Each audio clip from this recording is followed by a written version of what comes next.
Өзін-өзі басқару демекші, елімізде 2018 жылдан бастап жергілікті өзін-өзі басқаруға дербес бюджет енгізілмек. Демек, ауылға бөлінетін қаражатты жергілікті жұртшылық әкіммен бірлесіп басқарады деген сөз.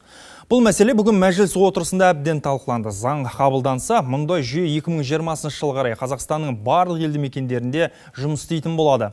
Әріптесім Мұхтар Абраим бұл тақырыпты жан-жақты саралап көрді. Қазір ол арнамыздың сараптамалық орталығында тұр. Мұхтар, ауыл әкімдері дербес бюджетті басқаруға қаншалықты дайын? Кеш жарық Ғани, мәжілістегі қызу талқыға қарағанда әкімдерді қыруар жұмыс күтіп тұр. Енді ауылдағы ағайын өзін-өзі басқарып қана қоймай, өз бюджетіне де өзі ие бола алады.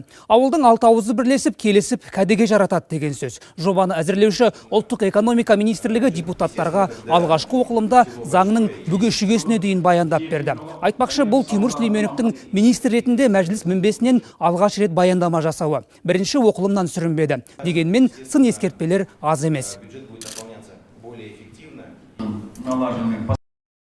Біз енді екінші, үшінші деңгейлік бюджеттен алып, төртінші деңгейге жіберіп жатырмыз. Бұл ақшаны, бұл қаражатты, және одан тысқары мүлікті кім қадағалайды?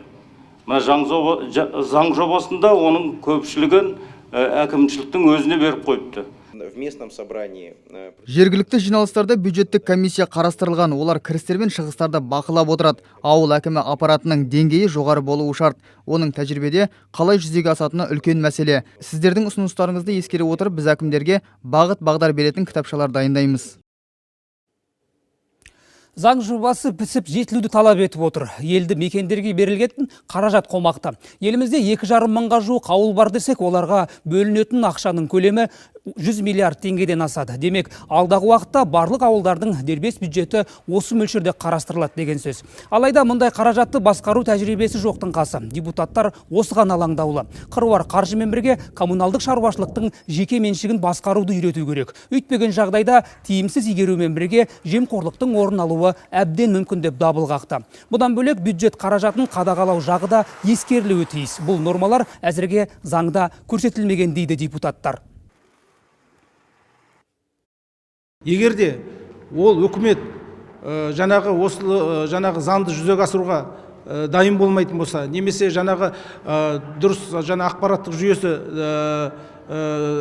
дұрыс болмайтын болса, онда үкімет бұл туралы өзі парламентті хабардар етеді. Ал бірақ заңды біз барлық жағынан жан-жақты талқылап, тиісті әкімдермен, тиісті қоғамдық бірлестік өкілдерімен талқылап жан-жақты қабылдаймыз деп ойлаймын. Мұхтар, сонда ауыл әкімі жан-жақты болу керек па?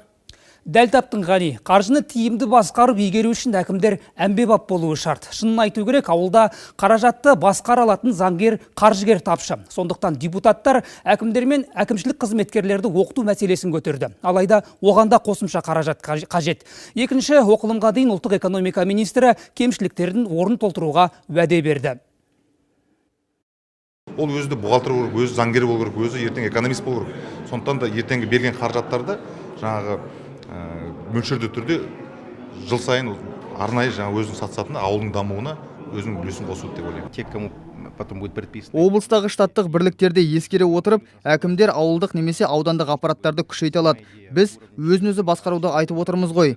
Сондықтан әр әкім өзінің қажеттігіне қарай қамданады. Ал оларды дайындау, оқыту мәселесімен біз етене айналысатын боламыз.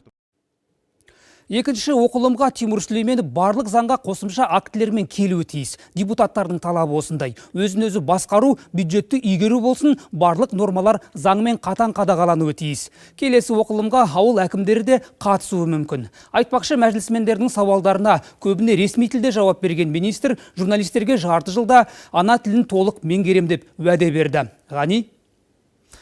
Тұшымды ақпараттарыңа рахмет, Мұхтар. Сараптамалық орталықтан байланыста болған әріптесім Мұхтар Абраим болатын. Ал біз жалғастырамыз.